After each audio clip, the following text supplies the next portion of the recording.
துபாயில ஜெர்மன்ல காற்று அலையில கடல் அலையில மின்சாரம் தயாரிச்சு கொண்டிருக்கான். நான் காட்டவா? இது ரொம்ப செலவாகுதா? கடல் அலையில மின்சாரம் தயாரிக்கிறான். காற்றாலையில காற்றாடியில மின்சாரம் தயாரிக்கிறான். சூரிய ஒளியில மின்சாரம் தயாரிக்கிறான். அதானி தயாரிக்கிறார். என் ஊர் கமுதி இல்ல.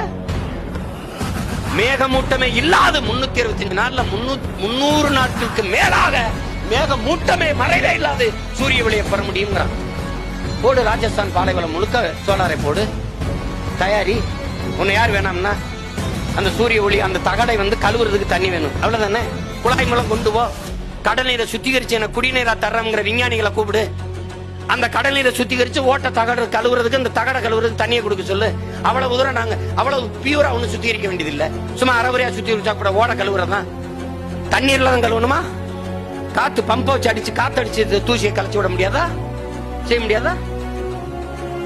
எந்த மாற்றே இல்லை என்பது போல, அணு உலையை தவிர வேற வாய்ப்பே இல்லை என்பதை போல நம் தலையில் கட்டுவது எப்படி இருக்கிறது?